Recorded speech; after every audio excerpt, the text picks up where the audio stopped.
Well, good morning. It is my true honor and pleasure to be here this morning to share my story and our story. And what I'm going to share with you today is the power of we and what we can do together. And I'm going to tell this story by weaving my own story into this. And my hope is that by the time our time together is finished, you've seen a little bit of yourself in my story. And together we can be committed to continue to build our story together.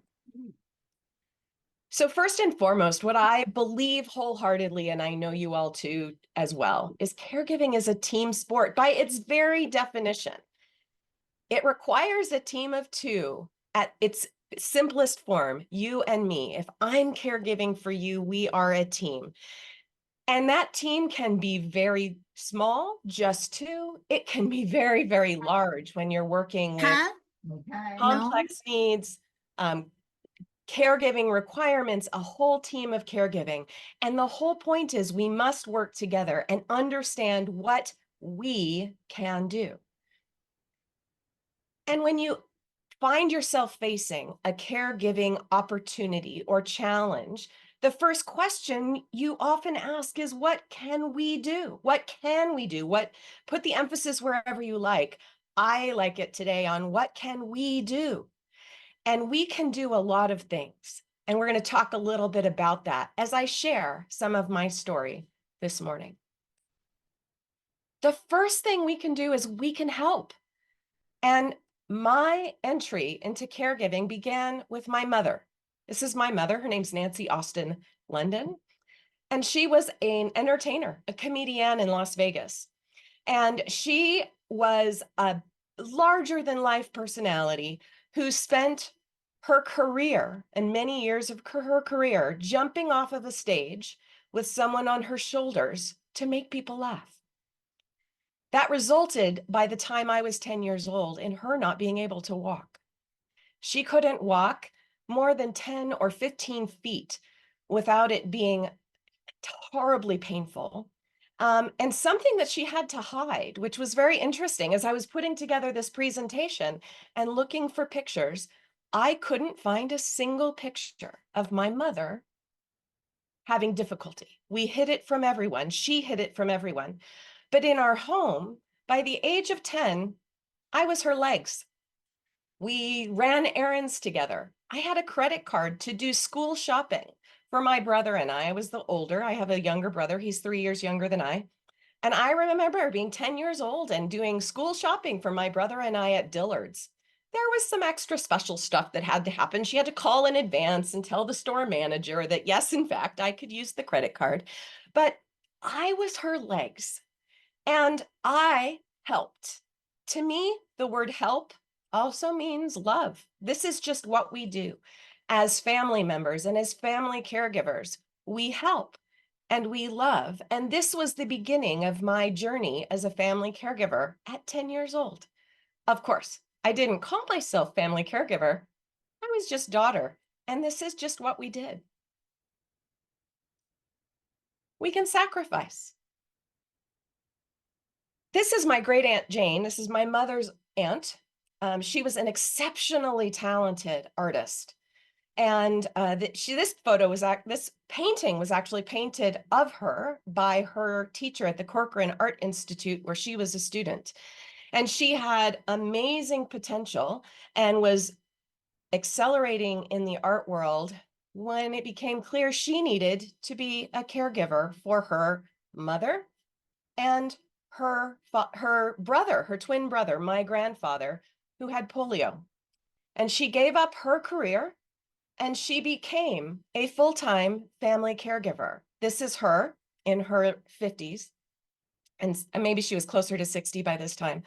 But she sacrificed, but she called it love. She didn't feel it was a sacrifice. She helped and cared for her mother and her brother, who lived with her in the large family home in Tacoma Park, Maryland. When I was 13, Aunt Jane had a stroke, and she, by this time, was living with us, or living in a care home in Las Vegas. We had moved her to Las Vegas for her retirement years, and she had moved into one of the early assisted living facilities in Las Vegas and was living her best life when she had a stroke that became debilitating.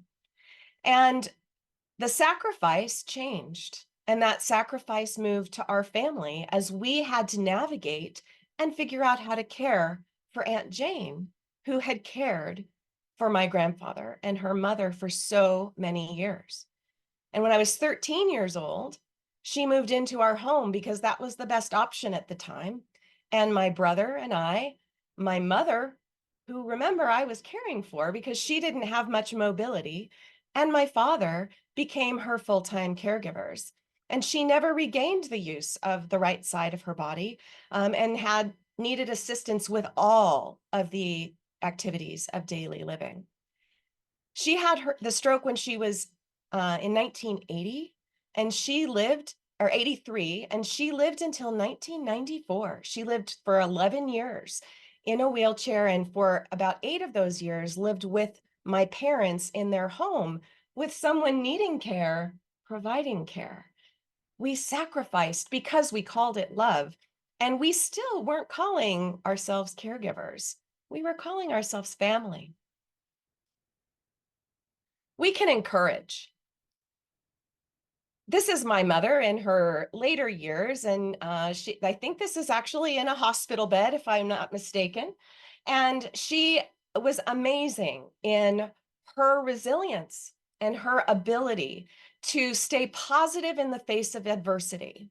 And when things were not going well with her own diagnosis, she had a very complex medical situation. As I mentioned, she couldn't walk. And some of you might be thinking, well, why didn't she have surgery? Well, she had many other medical conditions that made it her not a good surgical risk. And so she didn't have surgery. And we had to deal with this very complex medical condition, including by this time, she was an insulin dependent diabetic and had congestive heart failure. And she was the most optimistic and encouraging person I know. And when some things weren't going her way, and somebody was telling her that something she didn't want to hear, she would take those big pink sunglasses and put them on her face and say, well, I choose to look at the world through my rose-colored glasses today. And it's an amazing lesson to have learned, to have a mother who struggled so much, insisting that we must look through rose-colored glasses and find ways to encourage ourselves and encourage each other. Those glasses are in a shadow box in my office today. They remind me every day how important it is to look at the world through rose-colored glasses and how to be positive and the importance of being positive. And I want to be really clear. She had no misunderstanding of how sick she really was, but she absolutely knew with certainty that the only way she was going to survive this, thrive through this, get through this, was to have a positive attitude. And I will never forget, she had had open heart surgery. We were in California. That was the only hospital that would consider doing the surgery on her. She had a quadruple bypass and a valve replacement, and had many complications following the surgery. She was supposed to be released about 8 days after surgery, and we were in on day 30 with complications and infections. And she had doctor after doctor coming into the room and giving her all the bad news. And she said to me, Darra, go get a piece of paper and a big black marker. Okay, Mom. I mean, at this point, you just do what you're asked. And I came to her bedside and she said, I want you to write only positive attitudes welcome here on that big piece of paper. And I want you to tape it to my door. And she said, because I'm tired of hearing everything that's wrong. I know what's wrong. I need to hear what it is we can do and what we're going to do together to figure out how to get me out of here. So I was 23 years old, and I dutifully wrote this on the paper and I pasted it to her door, and I thought this should be good. And the next doctor that came in with test results that were not positive. And she looked at him and she said, did you see the sign? And he said, I'm sorry. And she said, look at the sign. And he looked at the sign and he went back to his paperwork, and she looked at him and she said, get out. until you can come back and help me understand how we're going to do this together, get out. She was insisting that he become part of her we. We can advocate.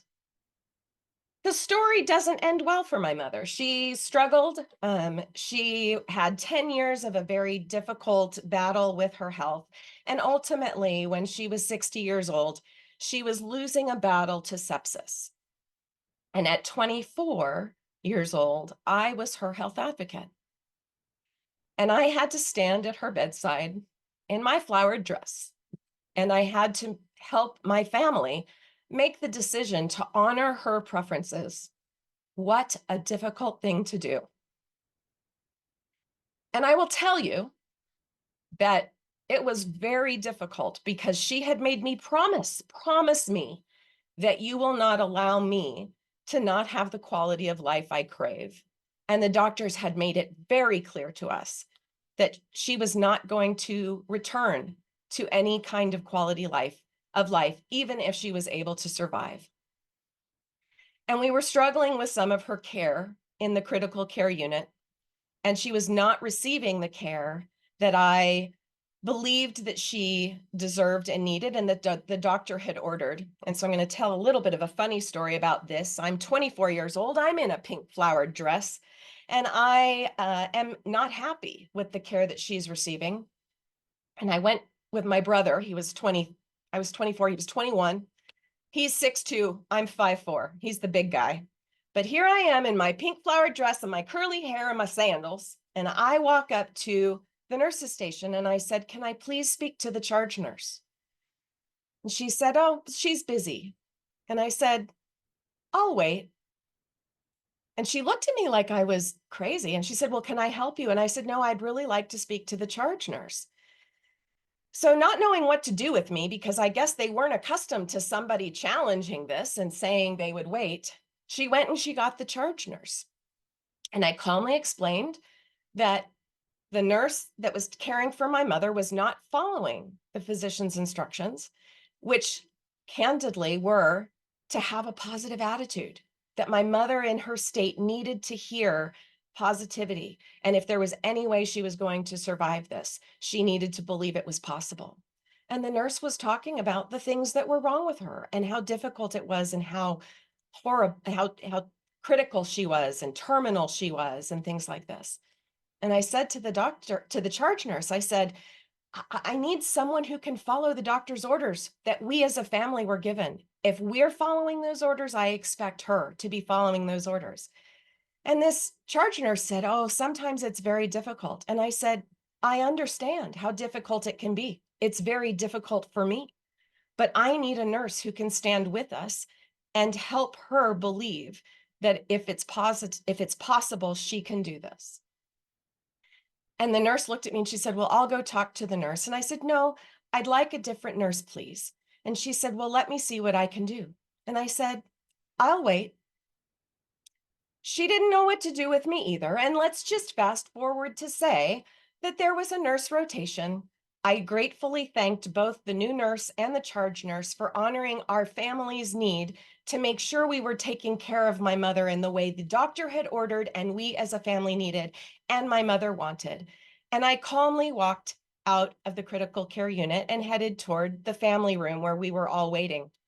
Mind you, my brother stood beside me the entire time and didn't utter a word until I opened the door to enter the family room. And he said, "Code bitch, girl in the flowered dress, code bitch."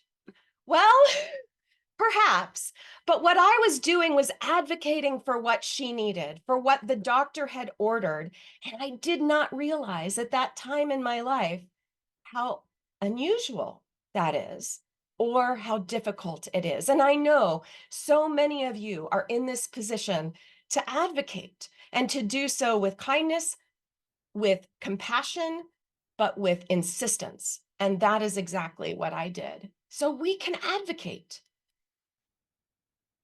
and we can hope. So I'll share a few more of my stories. This is my father-in-law, 60 years old, and he had had a massive heart attack and had octuple bypass surgery with laser tunneling. This is my now 26-year-old on the bed with him. And we had, as a family, had to hope for a better future for him, for a miracle of modern medicine. And we came together as a family in hope that we could get him through that. We can hope when we have a child born with critical issues who spends a week in the critical care unit in critical care nursery and comes home with a year of follow-up and special care. This is my daughter, Maggie. We can hope when we have a spouse who's critically care and diagnosed with an immunological disorder, and at 35 years old, a doctor sits across from the table from you and says, it's time to put your affairs in order. If the medication protocol works, you'll live a long and healthy life. If it doesn't, you have about 3 months to live. And it's about a 50-50 chance. Wow, that's a lot to deal with, but we can hope and we can believe. And in all three of these cases, it worked out great. We had the positive, amazing miracles of modern medicine in my family. And we can defend. I'd like to introduce you to my godmother. And I was very far into my personal caregiving journey. I was, by this time, goodness, it's been about 10 years ago now, 8 years ago now. And I received a phone call from the Adult Protective Services unit in the state where she lived. She was a single woman who my mother asked her to be my godmother so she would have a bit of the gift of being a mother. She wanted her to have the joy of a special child in her life. And I think what my mother may not have understood at the time was then it became this positive relationship that for a woman who had no children, I became a special person in her life to love and care for her as she aged as well. And I received this phone call from the Adult Protective Services in Arizona. And they said, we're trying to find someone who can help. Your godmother is in an unsafe situation and she has no family to intervene. And by this time, as so often happens in our lives, we lose touch with people. And I had not seen Eileen in about 8 years. And what had happened is she had started into the early stages of dementia, and by this time actually was fairly advanced and was in a custody battle, if you will, between two previous partners in her life who were fighting over her and putting her in a position that was not safe. And she was not receiving the care that she needed to receive. So what did I do? I defended her rights and I jumped in an airplane. I still can't believe I did this. I jumped in an airplane and I flew down to Arizona and I met the attorney who was trying to help. And I met the Adult Protective Services officer. And I went in and I asked to see her and asked if I could take her with me.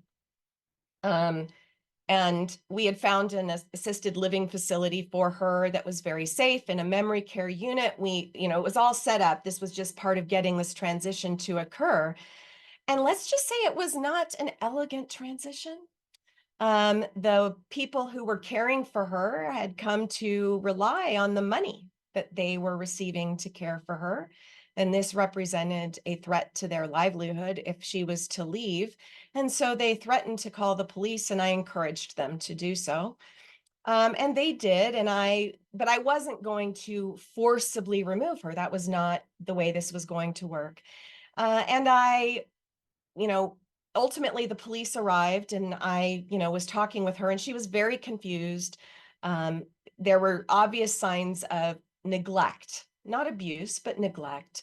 And I left the building and I was, thinking that this was not going to work. We were not going to be successful in this attempt to get her out of this situation.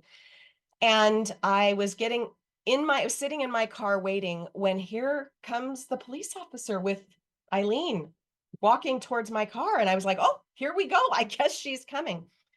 So she got put in my car, and I was talking with the police officer, filling out the forms, giving him, my driver's license, all of the information, where we were going, where we were taking her, so that it was all on the up and up. And we got her moved into a beautiful memory care facility where she had full-time care. We took her to many medical appointments and got her established. This, however, as I mentioned, was not elegant, and I had to put myself out there. And let's just say that somewhere out there is an accusation that I kidnapped her. And it was in some court document that I kidnapped her. And I said, well, if the I should have taken a picture, but if the policeman putting her in my car is kidnapping, I'm all for it. But I had to step forward and defend her needs, and to protect her from the neglect and the people who were fighting over her for their own gain and not for her best interests. We can defend. We can trust. And I've talked a little bit about the amazing professionals in the medical community that were part of the journey in my own journey of hope with my family caregiver journey. And by the way, I'm still not calling myself a caregiver now. I'm still daughter, mother, wife, daughter-in-law, goddaughter, fill in the blank. I have still not identified as a family caregiver. I've just identified myself through my loving relationships with the people in my life. But I have built trusting relationships with physicians who were absolutely amazing. The critical care physician who, when my mother was so sick, sat with us patiently as a family and helped us make the very, very difficult decisions and encouraged us to help her help us defend her choices. And the physicians who helped us understand the options for my husband and to take chances with the medications that were unproven at that time in the hopes of a recovery and a good life managing a chronic illness. This was almost 20 years ago, and my husband is still managing a chronic illness. Amazing things. We have to trust in our professionals around us, medical and otherwise. And we see amazing compassion from these professionals. I will never forget a moment in my life, in my brain, that is forever embedded. I mentioned my daughter was in the special care nursery. She had a condition called transient tachypnea of the newborn, was one of the things she had. And what that meant was her heart rate and her respiration would not regulate, and any kind of stimulation touching her in any way caused her heart rate and her respiration to just go through the roof. And she was in the special care nursery, not in NICU. There was 2 levels.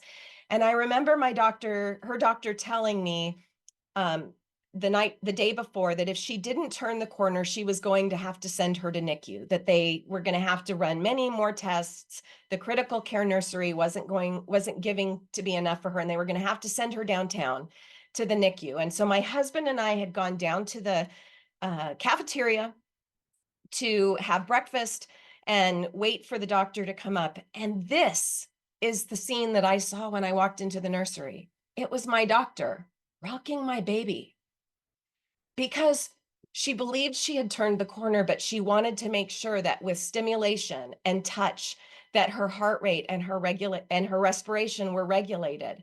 And I didn't see her standing over her with medicine or with a clipboard. I saw her in a rocking chair, holding my baby and loving her.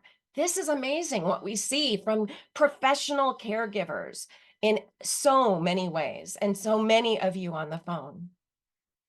And these professional caregivers hold our hands in the worst of times. They help us navigate the worst transitions and making difficult decisions and horrible losses, horrible diagnoses, and horrible disappointments. But we learn to trust.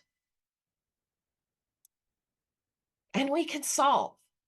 I finally came to realize I had something more in me, that this was something more than a personal journey. And I learned this through a problem with my mother-in-law. So I mentioned my father-in-law, and my father-in-law had his heart attack at 59 years old, and he was given 5 years to live, and maybe 10 on the outside. And we were told to get our affairs in order. And this was in, oh goodness, year. Here, I'm going to have to challenge myself with years. It was in 1994. And we were told to get our affairs in order. And my mother-in-law was a legal secretary. She knew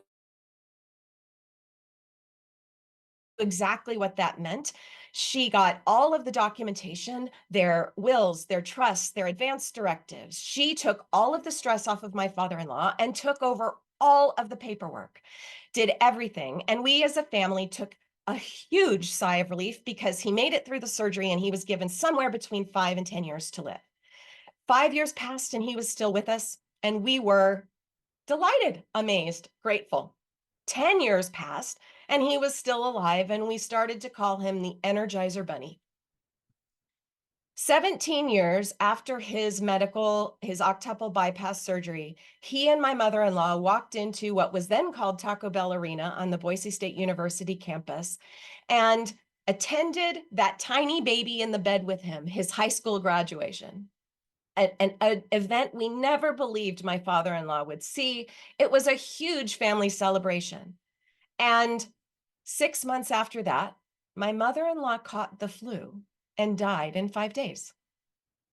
And we were blinded, caught completely flat-footed, and had been blinded by our expectation bias. We had expected my father-in-law to go and had been preparing for him to go for so long that it never occurred to us that she could go first. And this is a real picture of my husband and my daughter on the floor of her office, desperately looking through the paperwork to find her advance directive. We knew she had it. We knew what it said. We didn't have a copy of it. It wasn't available electronically because she had loaded it in the system in Weiser, and she was in the hospital in Boise. And the systems weren't talking, and it was a 3-day weekend. It was a holiday weekend, and we needed her documents. This is a picture of us looking for those documents. Not everything has a happy ending. We didn't find the document actually in the end, but we knew what it said, and we returned to the hospital and we sat with our medical team and we made the very difficult choice to remove her from support as she was not going to continue to improve. There was nothing we could do. And they agreed, and we didn't need the document in the end, but we should have had it. And so I realized that for myself at this time, I was a working professional in business and finance. I had an executive level position with a local nonprofit.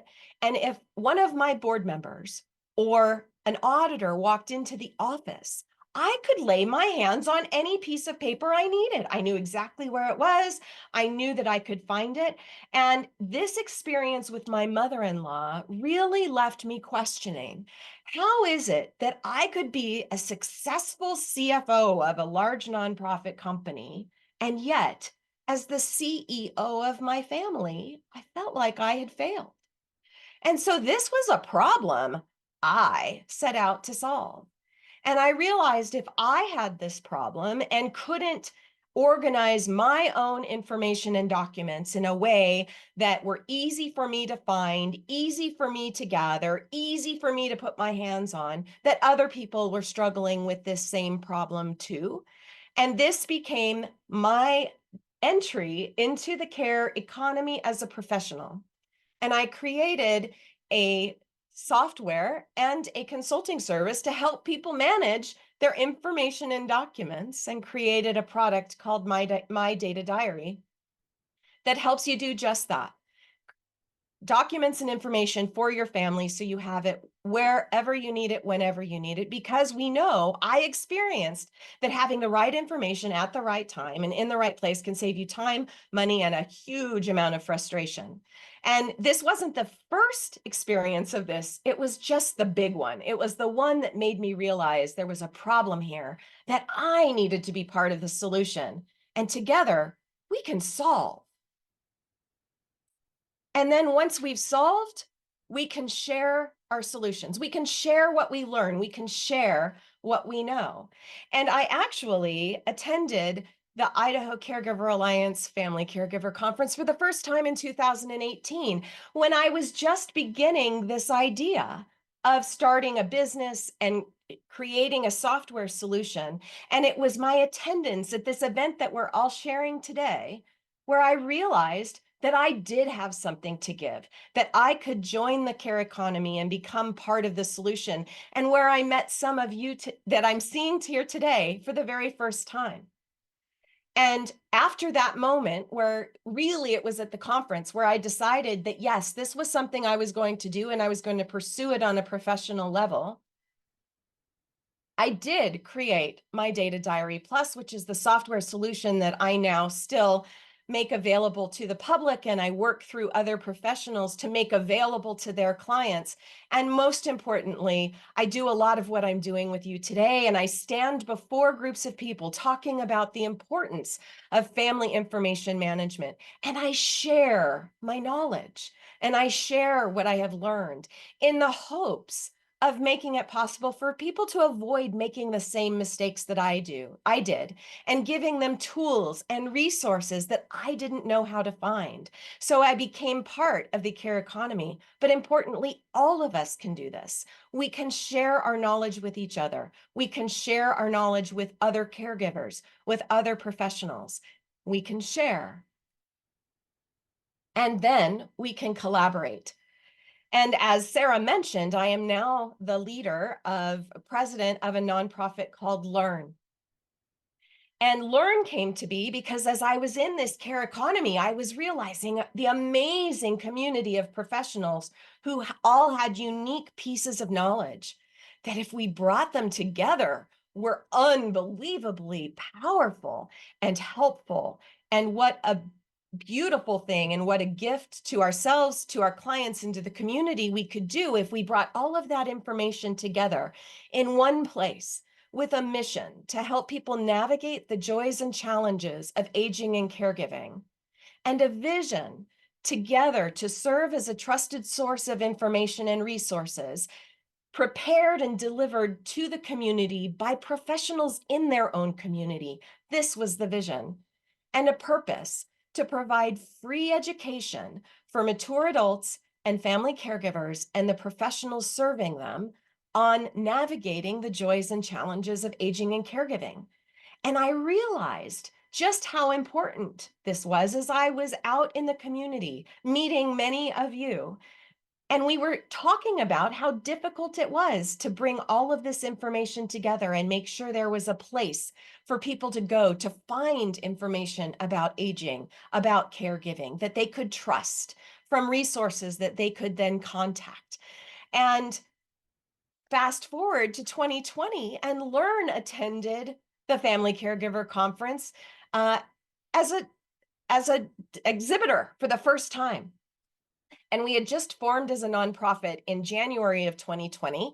And we thought, well, there's no better place to share information about our vision and our mission and what we are set to do than at the Family Caregiver Conference. So we joined as an exhibitor sponsor. And I remember sitting at the table and realizing, oh my goodness, I don't even have little cards to give out to tell people what our website is for them to go and follow up. We had a little list for them to sign up for more information, and we had a little flyer that said what we were going to do. But I realized we had a website that we were trying to direct people to. So during the keynote, I was paying attention, I promise. But during the keynote, I opened up my laptop and I was creating little cards, like business cards. And then during the first breakout session, I ran to Kinko's and I got them printed and cut so that by the first time you all came around to our table, I had something to give to you. I mean, this is where Learn was in 2020. It was the beginning of an idea, the beginning of a community, a beginning of collaboration, of coming together to help each other and to help our community. And now Learn has grown to be amazingly, as of yesterday, 110 professional members come together to achieve this mission of helping people navigate the joys and challenges of aging and caregiving. And we accomplish this through 3 primary programs today. A video library on our website where you can find more than 150 topics on aging and caregiving in the areas of health, wealth, lifestyle, caregiving, technology, community resources, an opportunity to view intro videos with our members. Uh, we want people to come to learn, to find the information they need to help them navigate this challenging journey that we are all on in support of our loved ones or in support of ourselves. It might be our own journey. And, you know, my vision here, my goal for us all is that someday when somebody says to their doctor, their lawyer, their grocer, their hairdresser, their dog walker, their neighbor, their friend, their employer, oh my goodness, I don't know what to do. I've just found out about insert aging or caregiving issue here. I don't know where to start. I wanted to create a place, and I hope the answer is go to Learn. Start there. You will find information, resources, and members. We have an amazing technology education program. Technology education. Oh, I have to go back. One of our channels is the Elder Abuse Awareness channel, and that channel was added last year in 2023, in July of 2023, when the Justice Alliance for Vulnerable Adults, a coalition formed at BSU as part of the organization in the Center for the Study of Aging, the Idaho Caregiver Alliance, they merged with us and realized that we could come together and more powerfully share their mission. And we now have an elder abuse awareness channel in our video library that came about as the consolidation of Justice Alliance of Vulnerable Adults, JAVA, into Learn. We have a technology education program that came about because one of our members, Tina Barnett, came forward and said, I have an idea, and I believe there's need for free technology education. And there is funding that we can go get. We can apply for a grant from the Older Adult Technology Services with AARP to have access to their curriculum to teach this technology education in the community. So I went to the amazing Learn board and I said, well, here's an idea. What do you think? And we all said, sure, let's try it. Let's see what happens. And we got the grant. And then we had to figure out what to do with it. And Tina took this grant and this vision, and in partnership with the Dick Erdley Boise Senior Center, who allowed us to create our program in residence in their location, we have offered technology education classes in the form of lectures, workshops, courses, and now expanding to libraries and to other senior centers and other locations across the state with some grant funding and some gifts and a lot of grit and a lot of volunteer effort and a lot of sweat. But we last year, through this amazing program, offered more than 700 technology education activities, individual engagements with older adults throughout the valley, helping them bridge the digital divide so that they can access financial and healthcare and lifestyle elements and use technology to live a better life. Amazing, our technology education program. And just this month have merged with another local nonprofit has become part of Learn, and the Idaho Senior Living Council that has a 10-year history of producing health and resource events, fairs throughout the community, came to us and said, we think we're better together. And we merged the Idaho Senior Living Council into Learn, and effective this year with our first events in April, Learn will be producing health and resource fairs at senior centers and other locations around the community where seniors live and play. And we will have our first events at the Boise Senior Center and the Meridian Senior Center. So together we can collaborate, and together it's amazing to me that this tiny little idea that sat at the Caregiver Conference in 2020 has grown to be this robust and rich nonprofit serving our community. We can imagine. So I'm going to talk a little bit now about what we have to imagine for the future and what we can imagine for the future. And this is my father-in-law. If you recall back to the photo earlier in my presentation where he was in the hospital bed at 59 or 60 years old, here he is at 83. And let me recall for you that he was given 5 years, maybe 10 years to live at the outset. And this was 25 years later. And he had, through the miracles of modern medicine and managing his health, had lived he was the happiest person I know, simplest man I know. I tell people all the time. He lived a very simple life in Weiser, Idaho. He had lived within 8 miles of the house he was born in his entire life. He'd been on an airplane 3 times in his life and was happy to never do that again, and would have preferred to never leave Washington County again, but occasionally had to make his way over to Boise for medical appointments. He was the simplest man I know, living the simplest life I knew, but absolutely was the happiest person I knew and became an inspiration for me. And in January of 2023, his health finally caught up with him. And we realized that the time had come following a health event and a hospitalization as a family. And he made a choice, and he chose hospice. And I had the honor and privilege, truly, of navigating his hospice journey with him. And this is a picture I took, and I want the subtitle of this photo to read, "This is what hospice looks like." This was what hospice looked like for him. He's sitting in his doghouse, which was his outbuilding on his property, with 4 of the 23 buddies that stopped by throughout the month regularly that he was on home hospice, visiting with him. What you don't see down in the lower left of this picture is the CNA working on his toes, which he thought was the best ever. A home-based pedicure, this was pretty good stuff as far as he was concerned. But this is what hospice looked like to him. And this picture and this month that we spent on his hospice journey with him was about imagining something different, imagining an end of life that he had the choices in, and actually painting a picture for these other people, helping them imagine what hospice and end of life looks like in a way that was new and different for them, and setting an example. He was proud to be setting an example of what hospice can and should look like. We can imagine. Now, we can also imagine.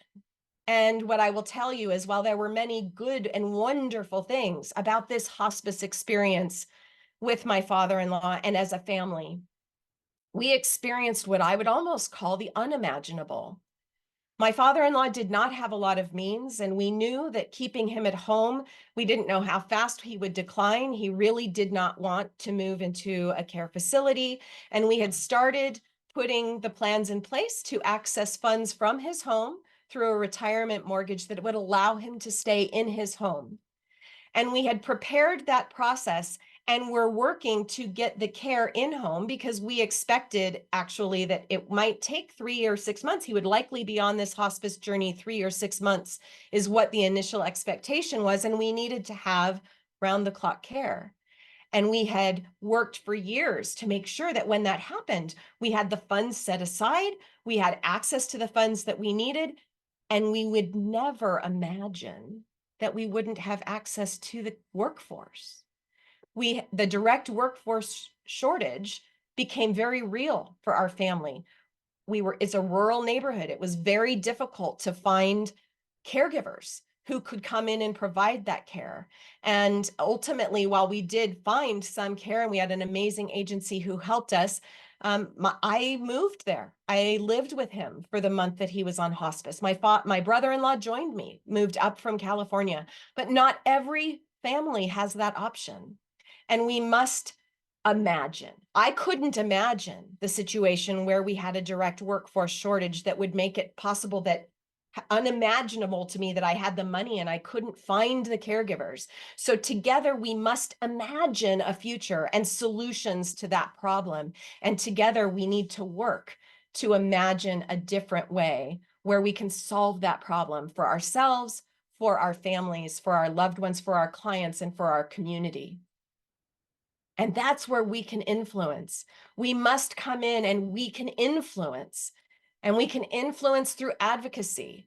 We can influence through events like the, oh gosh, I'm going to blow it, but the event at the legislative lunch, February 14th, that we've done the last several years, help making sure our legislators know about the importance of caregivers, the plight of caregivers, the role we as a community, the legislation and laws we must pass to protect those that need care and those that provide care, the legislation that we must pass to make sure that we solve this direct care workforce shortage and we can care for the people in our community, the people we love, the people in our lives.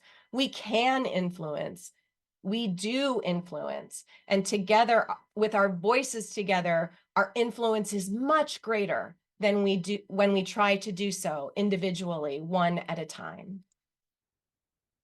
So I'm going to start back where we started and back to that image of what can we do when faced with this caregiving question, whether it's in your family or in a professional situation, in your own home, in a friend's home, and that aging caregiving dilemma comes forward and you ask yourself, what can we do? We can help. We can sacrifice. We can encourage. We can advocate. We can hope. We can defend. We can trust. We can solve. We can share. We can collaborate. We can imagine. We can influence. And above all, we can love, because that's what caregiving is. It comes from a place of love, love for our family, love for our community. We can do all of these things. So perhaps the better question to ask is, what can't we do? And I believe that together we can do almost anything. And I hope that today you're inspired for all of the things that you can do individually and all of the things that we can do collectively. And I hope that you will ask the speakers at all of the breakout sessions, ask them questions, ask them how you can do things better, ask them how we can do things better for ourselves, for our loved ones, and for our community. And I invite you to join me in figuring out what else we can do. And as my final, I'd like to give everyone a gift. The My Data Diary solution that we created, we now offer a free version because I believe that strongly, how important it is. So if you are interested in putting together your own family information, and documents so that you don't navigate that terrain the way I did and not able to find the documents you need, I invite you today to download a free version of our software that will allow you to capture personal and health information for you and your loved ones so that you can gather and organize and store that information and have it when and where you need it. And then if you wish to upgrade at any point in the future, we offer you a discount as well. But I invite you to use the free version of our tool and help you organize the information you need for the healthcare of your loved ones. And with that, I end with the question again, what can't we do? And I hope this gives you a bit of inspiration to think about all of the things you can and do every single day.